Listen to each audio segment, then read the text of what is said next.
열왕기하 2장 여기 말씀은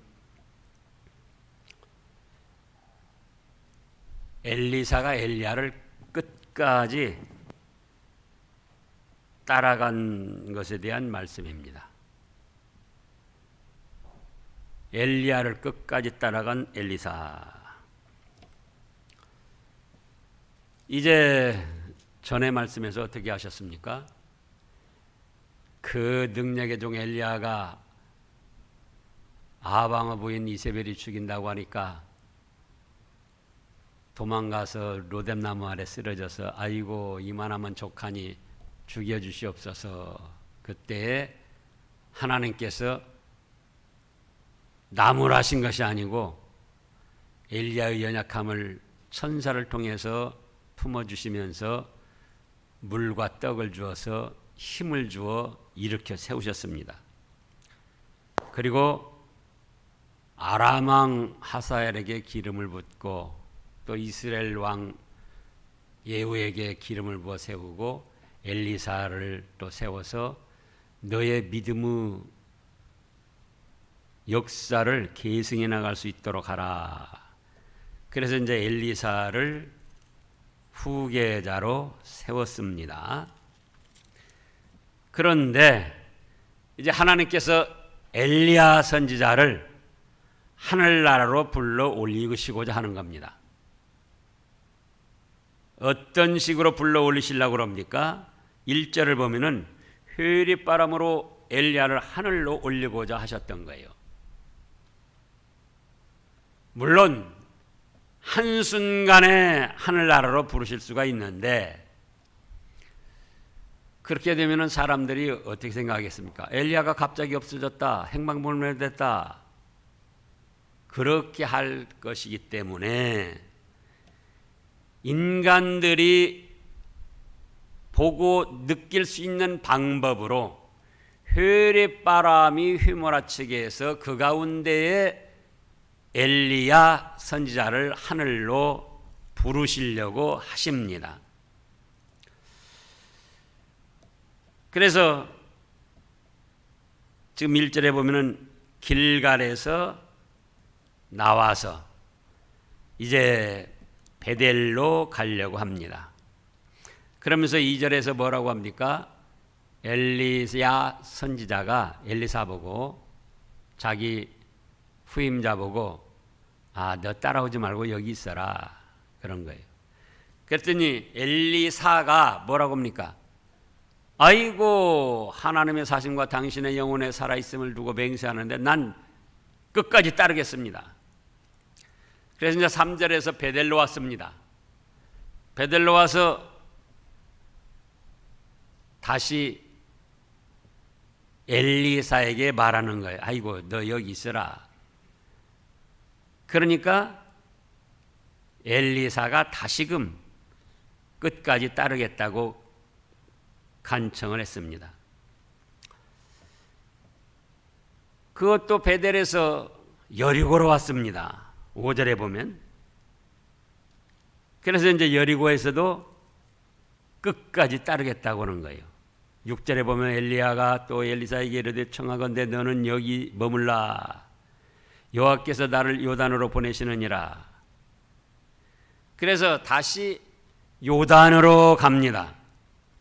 근데 엘리사는 자기의 선생 스승 엘리야를 끝까지 따르겠다는 거예요. 그래서 이제 요단까지 가가지고 요단강이 있잖아요. 요단강이 있는데 엘리야가 자기 옷을 둘둘 말아가지고는 요단강물을 치면서 이제 하나님의 도우심을 구하니까 요단강물이 쫙 갈라져 가지고 마른 땅처럼 건넜습니다. 그러면 이제 일대지로 엘리야를 따라간 엘리사인데 왜 엘리사가 이렇게 엘리야를 따라갔을까? 그거예요. 이미 자기가 후계자로 세움을 받았습니다. 그럼에도 불구하고 지금 길갈에서 베델로, 베델에서 여리고로, 여리고에서 다시 요단으로 이것저것 지금 따라가는데 그렇게 인도하시는 분이 누구십니까? 하나님이셔요. 지금 2절에 엘리야가 엘리사에게 이르되 청하건대 너는 여기 머물라. 그 다음에요. 여호와께서 나를 베델로 보내시느니라. 지금 길갈에서 베델로 보내시는 거예요. 여호와께서 감동을 시키셔가지고. 또 4절에 보면은 엘리야가 그에게 이르되 엘리사에게 청하건대 너는 여기 머물라. 여호와께서 나를 여리고로 보내시느니라. 하나님이 그렇게 인도를 하시는 거예요. 그 다음에도 마찬가지입니다. 6절에서도 엘리야가 또 엘리사에게 이르되 청하건대 너는 여기 머물라. 여호와께서 나를 요단으로 보내시느니라. 그러면 엘리야는 엘리사 보고 따라오지 말라고 하는데 엘리사는 그럼에도 불구하고 왜 끝까지 엘리야를 따라갔느냐 그거예요. 왜냐? 엘리사는 믿음의 선진을 통하여 역사하시는 하나님을 믿었습니다. 누구를 믿어요? 하나님이 역사하시는데 믿음으로 앞서간 사람들을 통하여 역사를 하시더라 그겁니다. 그래서 자기도 이미 후계자로 세움을 받았지만 엘리야가 살아있는 동안은 하나님께서 믿음으로 앞서간 엘리야를 통하여 계속 역사하실 걸 그것을 믿고 끝까지 따라갔던 거예요. 또 이것은 하나님을 사랑하고 스승 엘리야를 사랑하고 하나님께 충성하고 엘리야에게 끝까지 충성하고자 하는 믿음에서 그렇게 했던 겁니다. 오늘날도 마찬가지입니다. 하나님께서는 믿음으로 앞서간 선진들을 통하여 역사를 하십니다. 누구를 통하여 역사하셔요? 믿음으로 앞서간 선진들. 일반 사회적 정치적으로도 앞서간 사람들을 통하여 하나님은 역사를 하시는 거예요. 그런데도 안타깝게 어떤 사람이 잘 되면은 자기가 홀로 잘 된 것처럼 자기는 부모의 도움도 안 받고 스승의 도움도 안 받고 믿음에 앞서간 선진의 도움도 안 받고 자기 혼자 그만큼 됐다. 그렇게 착각을 하고 교만하게 나갑니다. 성경에도 보면은 고린도 전서 4장을 보겠습니다. 고린도 교인들이 그런 교만으로 나갔어요. 그래서 바울 사도가 그들의 교만함을 지적하시면서 바로 세워주셨습니다. 고린도 전서 4장 6절 말씀부터 6절 고린도 전서 4장 6절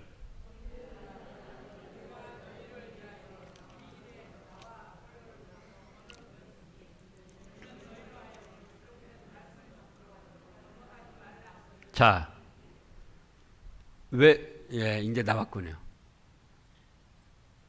형제들아, 내가 너희를 위하여 이 일에 나와 아볼로를 들어서 본을 보였으니 이는 너희로 하여금 기록된 말씀 밖으로 넘어가지 말라 한 것을 우리에게서 배워 서로 대적하여 교만한 마음을 가지지 말게 하려 함이라. 고린도 교회는 바울 사도가 세웠습니다. 그러면서 아볼로와 본을 보여서 하나님의 말씀으로 가르치고 하나님의 말씀 밖으로 나가지를 아니했어요. 그래서 언제나 겸손하게 하나님과 하나님의 교회를 섬겼는데 지금 이제 7절을 보면은 누가 너를 남달리 구별했느냐? 네게 있는 것 중에 받지 아니한 것이 무엇이냐? 네가 받았은즉 어찌하여 받지 아니한 것 같이 자랑하느냐? 왜 영상 안 띄워요? 성경 말씀. 지금 고린도 교인들이 사도 바울을 통해서 교회가 세워지고 자기들의 믿음이 그만큼 자라 있음에도 불구하고 이제는 우리는 사도 바울 없이도 할 수 있다. 그래서 자기들 맘대로 성경을 해석해서 6절에요. 우리에게서 배워 서로 대적하여 교만한 마음을 가지지 말게 하려 하였는데 기록한 하나님의 말씀을 넘어서 가지고는 자기들끼리 나도 성경 해석할 수 있다 그러면서 교만한 마음으로 가지고 나가더라 그거예요. 그러니까 7절에 누가 너를 남달리 구별하였느냐? 네게 있는 것 중에 받지 아니한 것이 무엇이냐? 네가 받았은즉 어찌하여 받지 아닌 것 같이 자랑하려느냐? 자기 홀로 그렇게 깨닫고 자기 홀로 그런 믿음에 선 것처럼 그렇게 교만하게 나갑니다. 그러니까 8절에 너희가 이미 배부르며 8절 읽어보세요. 너희가 이미 배부르며 이미 풍성하여 우리 없이도 왕이 되었도다. 우리가 너희와 함께 왕노릇하기 위하여 참으로 너희가 왕이 되기를 원하노라. 자, 그래서 사도 바울을 통하여 교회가 세워지고 사도 바울을 통하여 자기들의 믿음이 자라나고 사도 바울을 통하여 하나님의 말씀으로 그만큼 성장했는데 이제는 어떻게 생각해요? 아이고 사도 바울을 없이도 우리가 얼마든지 할 수 있다. 그러면서 배부르고 풍성하여 교만하게 나갔다 그겁니다. 그러면서 이제 사도 바울이 그러잖아요. 우리 없이 왕노릇, 우리 없이 너희가 어떻게 그만한 믿음이 됐으며 우리 없이 너희가 어떻게 그만큼 말씀을 알았겠느냐. 그런데 왜 받지 않은 것처럼 너희 스스로 깨달은 것처럼 그렇게 너희가 왕노릇 하느냐. 그러지 말아라. 우리와 함께 왕노릇하기 위하여 참으로 너희가 왕이 되어라. 하나님이 기뻐하시고 인정하셔서 복을 주시는 그런 왕이 되어라. 그래서 온유 겸손하라 이렇게 말씀을 하신 겁니다. 구약시대에도 그러고 예수님 당시에도 그러고 오늘날도 하나님께서는 누구를 통하여 역사하신다고요? 믿음으로 앞서간 선진들을 통하여 역사를 하십니다. 그래서 엘리사는 그걸 깨달은 거예요. 자기도 이미 후계자로 선택받았지만 엘리야 선지자가 계실 때는 이제 그 제자 입장에서 엘리야 선지자를 통하여 믿음으로 앞서간 선지자를 통하여 역사하시는 하나님이시다. 그러니까 내가 하나님을 사랑하고 엘리야를 사랑하고 하나님께 충성하고 엘리야에게 끝까지 충성해야 된다. 그래서 오지 말라 하는데도 따라갔더라 그거예요. 역사적으로도 마찬가지입니다. 역사적으로도 우리나라를 봐도 비교적 선하게 정치를 잘한 왕들도 있었고 대통령들도 있었고 또 때로는 독재도 쓰고 잘하지 못한 그런 대통령도 있고 왕도 있습니다. 그런데 독재를 쓰거나 잘못한 왕들은 누가 세웠을까요? 누가 세웠죠? 그들도 하나님이 필요해서 세우신 거예요. 다만 공로와 잘못한 것을 분별을 해야죠. 그러나 그 자체를 부정해서는 안 돼요. 부모님이나 조상들도 좋은 조상들만 있는 게 아니에요. 그래서 부모님이나 조상들에 대해서도 잘하고 잘못한 것을 우리가 분별을 해야 돼. 좀 잘못한 조상이라고 해서 그 자체를 부인하고 우리 아버지도 아니고 우리 할아버지도 아니고 아무것도 아니다. 난 관계없다. 그렇게 나가는 것은 하나님이 정하신 순리를 거역하는 악한 죄입니다. 그래 국가적 정치적으로도 마찬가지예요. 특히 우리나라는 자기하고 사상이 안 맞으면 완전히 그 정부 자체를 부인합니다. 그래서 좌파가 정권을 잡으면 우파에서 부정하고 우파가 정권을 잡으면 좌파에서 부정하고 그건 아주 잘못된 행태예요. 잘하고 잘못한 것은 분별할 수 있지만은 참새 2마리 떨어지고 안 떨어지고 하나님이 하시는데 잘못한 것이 있기로서니 그걸 완전히 부정해서는 안 된다 그거예요. 그대로 인정하고 존중하면서 잘못된 것에 대해서만 저건 잘못해서 우리는 따라가면 안 되겠다. 자, 이 이스라엘 역사를 봐도 마찬가지입니다. 이스라엘 역사에 좋은 왕만 있었던 게 아니에요. 지금까지 여기 열왕기 하에 오기까지도. 다윗 왕만 하더라도 좋은 일만 한 것이 아닙니다. 솔로몬도 마찬가지입니다. 그 훌륭한 왕들도 그렇던데 그렇지 못한 왕들이 얼마나 많이 있습니까? 지금 여기 아합 왕도 마찬가지고 얼마나 많은 우상들을 섬기고 성경의 3대 악처 그러면은 요배 아내 그리고 바로 아합 왕 아내 이세벨, 신약의 헤롯 왕의 아내 헤로디아를 3대 악처로 뽑습니다. 그들이 잘못을 했다 할지라도 그 자체를 부정하고 없앨 수가 없어요. 그것도 누가 세우셨다? 하나님께서. 그래서 다윗 왕 같은 경우도 사울 왕이 얼마나 다윗에게는 잘못을 저질렀습니까? 다윗은 사울을 왕으로 섬기고 사울과 이스라엘 나라를 위하여 목숨을 바치고 전장터에서 싸우는데 다윗이 승리할수록 누가 시기하죠? 사울 왕이 시기하는 거예요. 사울 왕이. 저건 잡아 죽여야 된다.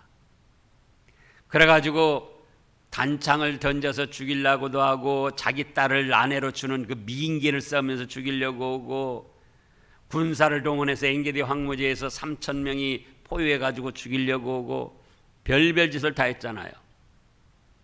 근데 그때 다윗이 어떻게 했습니까?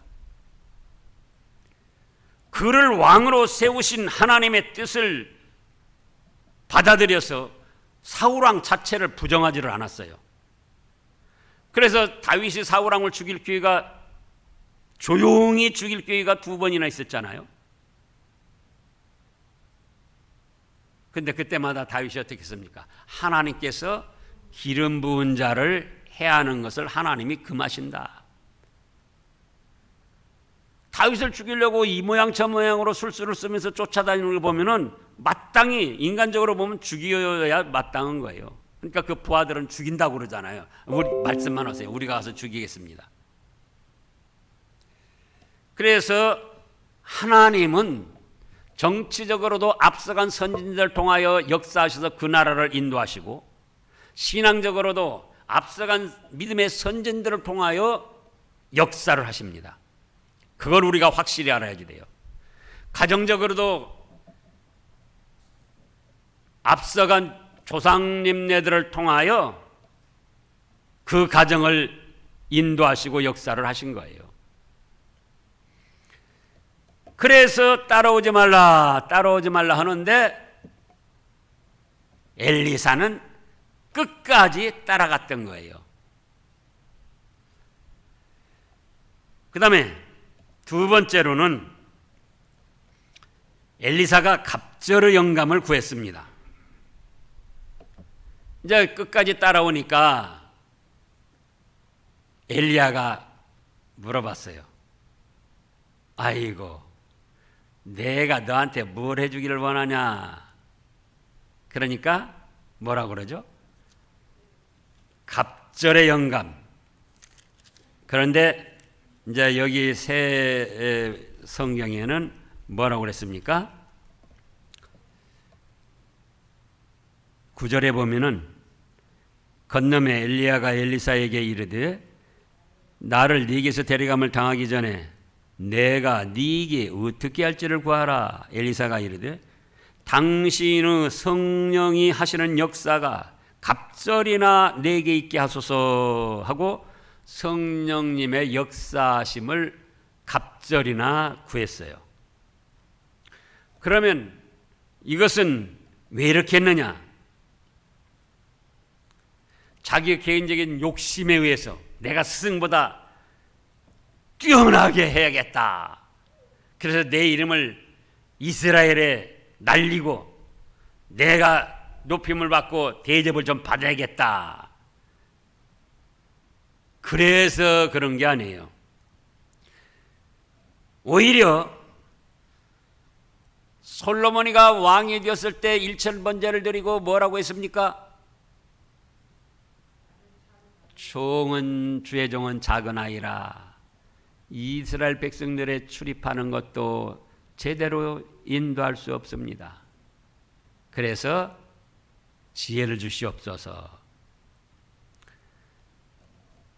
그러면 여기서 엘리사는 자기의 무능과 겸손함을 나타낸 겁니다. 능력이 있어도 사실은 능력이 있으니까 하나님이 지정을 하셨잖아요. 엘리사에게 기름을 부어 너 후계자가 되게 하라, 선지자가 되게 하라. 그렇지만 앞서간 엘리야 선지자, 스승 선지자의 성령님의 역사에 비하면은 자기는 아직도 너무도 어리고 연약하고 무능하고 부족한 존재다. 이렇게 깨닫고 겸손해서 갑절의 성령님의 역사를 구한 거예요. 또 어째서 이렇게 구했는가? 지금 엘리야가 떠나간 시점에서 이스라엘 백성들은 더욱 혼란해지고 세대는 악해질 텐데 그 혼란해지고 악한 세대를 인도하려면은 자기가 성령님의 갑절의 은혜를 입어야 겨우 이스라엘 백성들을 하나님의 기뻐하시는 뜻대로 인도할 수가 있다. 이렇게 깨달았던 거예요. 그래서 하고 많은 것이 있지만은 당신에게 역사하신 성령님의 은혜가 나에게 갑절이나 임하기를 원합니다. 그렇게 간청을 했던 겁니다. 오늘날도 우리가 하나님 앞에 어떤 간청을 하는데 자기 개인의 명예, 영광, 욕심을 위해서는 간청하면은 안 돼요. 여기서도 지금 말씀했잖아요. 엘리에사가 자기의 개인적인 명예, 영광, 내가 스승보다 더 갑절의 성령님의 역사를 받아가지고 이 나라를 지도하고 이 백성을 지도하고 좀 높임을 받고 대우를 받아야겠다. 그게 아니에요. 그게 아니고 스승에 비하면 나는 너무나도 연약하고 부족한 존재입니다. 그러니 스승에게는 예를 들어서 50% 역사만 하셨어도 능히 감당하게 되었지만 그 시대를 저에게는 100% 역사를 하셔야 겨우 하나님께서 세우신 선지자의 사명을 감당할 수 있습니다. 그래서 자기의 무지무능함을 깨닫고 겸손해서 갑절의 영감을 구했던 것이고 또 그렇게 해야 겨우 하나님께서 이스라엘 백성들을 인도하시는 뜻대로 이루어드릴 수 있기 때문에 충성하고자 해서 그렇게 갑절의 영감을 구했던 겁니다. 오늘날도 그래요. 우리가 각자 직분이 있습니다. 그 맡은 직분에 충성하기 위해서 갑절의 영감을 구해야지 돼요. 지금 말씀한 대로 자기의 직분을 잘 감당해가지고 명예 영광 얻고 무슨 뭐 높임받고 대접받고 그러려고서 아니고 온유 겸손한 마음으로 그렇게라도 해주셔야 저는 겨우 감당할 수 있습니다. 또 그렇게 해서 하나님께서 기뻐하시는 뜻을 신암교회를 통해서 충성스럽게 감당하겠습니다. 그런 마음으로 사모하는 마음이 있어야 됩니다. 그 다음에 셋째로는 엘리야의 승천과 엘리사의 사역에 대해서 말씀하셨는데요. 11절부터 보면은 두 사람이 길을 가며 말하더니 불수레와 불말들이 두 사람을 갈라놓고 엘리야가 회의롭바람으로 하늘로 올라가더라. 하나님이 이렇게 하셔야만 엘리야를 하늘로 올릴 수 있는가? 아니에요. 한순간에도 천국으로 불러 올리실 수가 있어요. 그러면 사람들은 그 순간 이동을 알지 못하니까 뭐라고 생각한다고요? 엘리야가 갑자기 없어졌다. 행방불명이 됐어. 지금 이런 과정을 거치는데도 선지자의 생도들이 뭐라고 합니까? 선지자 생도들이 아니 당신은 선생님을 하늘로 올라가실 줄 압니까? 이거는 반신반의하는 거예요. 지금 선지자 생도들이. 그리고 또 엘리야가 회의바람 속에 올라간 것을 보고도 그 다음에 뭐라고 했죠? 틀림없이 어디 시체가 떨어져 있을 것이다. 그거 찾아야 된다. 육신적으로 보면 아주 충성하는 겁니다. 그러나 영적으로 보면 믿음이 없이 지금 선지자 생도들이 나가는 거예요. 그래서 회의바람으로 그런 과정 거침없이 한순간에 이동시킬 수 있는 천국으로 부르실 수 있는데 사람들이 느끼고 볼 수 있도록 하나님께서 일부러 회의바람이 돌게 해서 그 가운데 엘리야 선지자를 하늘로 불러신 거예요. 우리가 얼핏 생각하면은 바람이 불어가지고 어떻게 사람이 하늘로 올라가냐. 그런데 실제로 미국 같은 데 미국이 특히 토네이도 그 회오리바람이 부는데요. 거기 뉴스 나오는데 뭐라고요? 황소, 집, 또 차도 막 그냥 회오리바람 속에 들려 올라가는 거예요. 그래서 회오리바람의 과정 없이도 하나님은 한순간에 하늘로 부르실 수가 있는데 사람들이 천국에 들어갈 수 있다는 것을 보고 믿으라고. 그래서 일부러 회오리바람으로 사람들이 보고 느낄 수 있는 가운데 천국으로 부르신 겁니다. 그래서 이제 그걸 보았어요. 끝까지 믿음의 선진을 통해서 역사하시는 하나님 그 은혜를 사모하며 사랑하며 충성하며 이제는 갑절의 영감을 구해가지고 이스라엘 백성들 하나님을 잘 섬기겠다고 맡겨주신 직분에 충성하겠다고 그렇게 해서 엘리야 선지자가 하늘로 올라가는 것을 볼 때에 이제 그렇게 보면은 너에게 역사가 임할 거다. 10절에 그랬잖아요. 이르되 네가 어려운 일을 구하는도다. 그러나 나를 네게서 데려가시는 것을 네가 보면 이 일이 네게 이루어지려니와 그렇지 아니하면 이루어지지 아니하리라.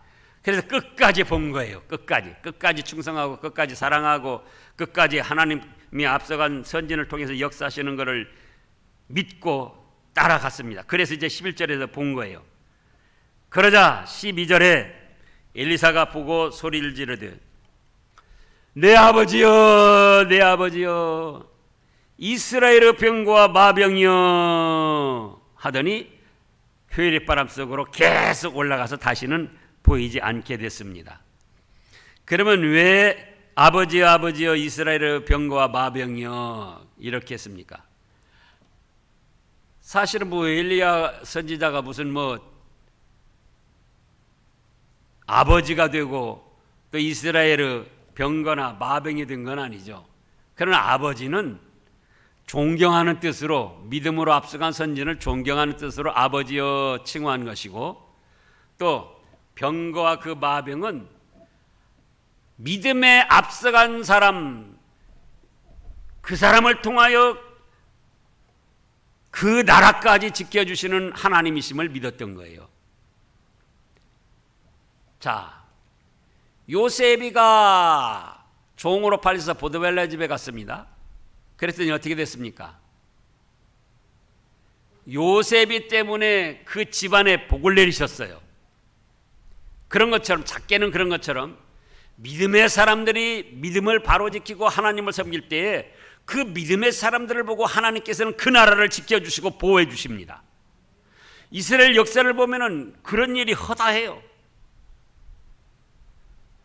믿음으로 앞서간 다윗이나 또 그 위에 훌륭한 양들을 보면, 자, 다윗이 인간적으로 보면은 골리앗, 블레셋 골리앗과 대결을 할 때 연약한 소년이었어요. 무슨 뭐 마병이나 병거나 그런 것이 있어서 그랬던 거 아니에요. 그러나 다윗이 하나님을 전적으로 믿고 의지하며 하나님께 영광을 돌리며 전쟁은 하나님께 속한 것이다. 오늘날 하나님께서 너를 내 밥이 되게 할 것이다 하고 나가니까 그 믿음 좋은 믿음으로 앞서가는 다윗을 때문에 승리케 해서 이스라엘이 보호받게 하시더라, 그 말씀이에요. 그래서 오늘날도 우리가 지금 3차 전쟁, 뭐 북한이 전쟁 일으키면 어떻게 할까? 또 트럼프가 어떤 때는 마음에 들다가도 어떤 때는 마음에도 안 들고, 또 뭐 군비 자기들 원하는 대로 돈 안 대준다고 지금 뭐 미군 저 얼마 좀 철수한다고 그런 소리 설설 내놓고 있잖아요. 미군이 자기들이 우리나라의 주둔해서 지켜서 무슨 우리나라가 보호받는 게 아니에요. 인간적으로는 그런 것도 같지만 우리가 믿음으로 하나님을 잘 섬기며 말씀대로 순종해 나갈 때 하나님께서 그런 믿음의 사람들을 보고 그 나라를 지켜주시고 그 환경을 보호해 주십니다. 그래서 엘리야가 병거도 아니고 마병도 아니고 아버지도 아니지만은 믿음으로 앞서가며 하나님을 기쁘시게 해서 하나님께서는 엘리야를 통하여 역사하시고 이스라엘 나라를 보호하셨기 때문에, 그래서 존경하는 뜻에서 아버지여 하고 이스라엘의 병과 마병이여, 그렇게 엘리사가 증거를 했던 것입니다.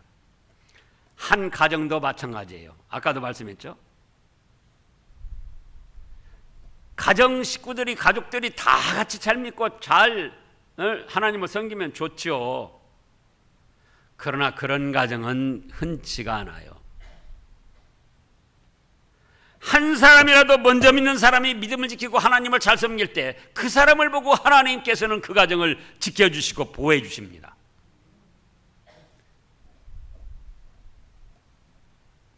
아까 요셉이 말했잖아요. 보디발은 우상 섬기는 사람이에요. 이스라엘 민족도 아니고 애굽 사람이고 이스라엘 쳐들어와서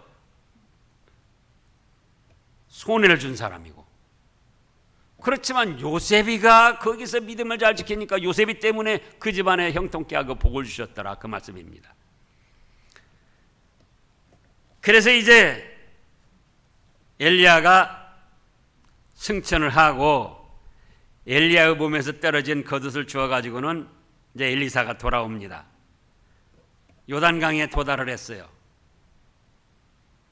14절에 엘리야의 몸에서 떨어진 그의 겉옷을 가지고 물을 치며 이르되 엘리야가 하나님 여호와는 어디 계십니까? 하고 물을 치니까 어떻게 됐습니까? 물이 이리저리 갈라지고 길이 열렸습니다. 엘리사가 소원한 대로 믿음에 앞서간 선지자들을 통해서 역사하시는 하나님, 그래서 그 하나님을 사랑하고 그 엘리야를 사랑하고 그 하나님께 충성하고 엘리야에게 충성해서 끝까지 따라갔던, 그러면서 갑절의 영감을 구했더니 하나님께서 그 믿음대로 갑절의 영감을 주셔서 엘리사에게도 같은 능력을 베풀어 주셨습니다.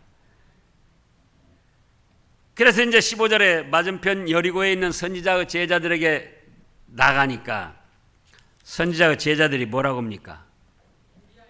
예. 엘리야에게 역사하신 성령님께서 엘리사에게도 머물렀다 하고 이제 순종하는 뜻으로 엎드려 경배를 했습니다.